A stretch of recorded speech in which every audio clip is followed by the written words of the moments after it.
Now, President Trump, amid fears of a recession and new numbers showing the economy contracting, the president acknowledged that his tariffs would raise prices for Americans. Chief White House correspondent Mary Bruce has the story. Good morning, Mary.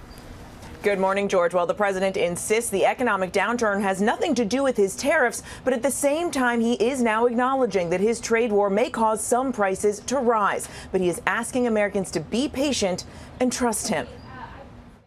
This morning, a sobering sign of the possible toll of the president's trade war. The American economy shrinking since Trump took office. The gross domestic product declining 0.3% in the first 3 months of this year.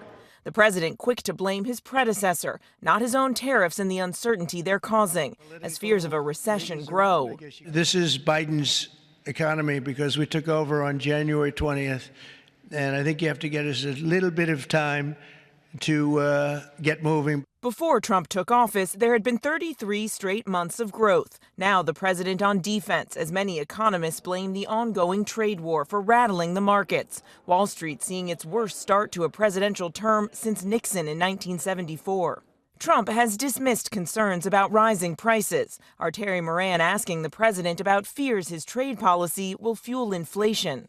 145% tariffs on China, and that is basically an embargo. They deserve it. It'll raise prices on everything from electronics to clothing to building houses. You don't know that. You don't know whether or not China's going to eat it. That's mathematics. China probably will eat those tariffs. Less than 24 hours later, Trump acknowledging prices on some items like toys may rise. Somebody said, oh, the shelves are going to be open. Well, maybe the children will have $2 instead of $30, you know? And maybe the $2 will cost a couple of bucks more than they would normally. But we're not talking about something that we have to go out of our way. Trade with China, hit with 145% tariffs, is expected to dramatically slow. The number of cargo ships coming into the port of Los Angeles next week expected to be down 36% from this time last year. But the president says much of what China sells are products Americans don't need. They have ships that are loaded up with stuff, much of which, not all of it, but much of which we don't need. And we have to make a fair deal. The Chinese government firing back, calling the U.S. just a, quote, small stranded boat.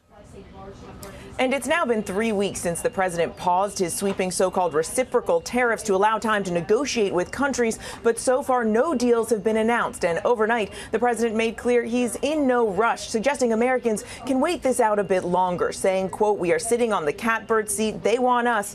We don't need them. Michael. All right, Mary, thank you for bringing that to us.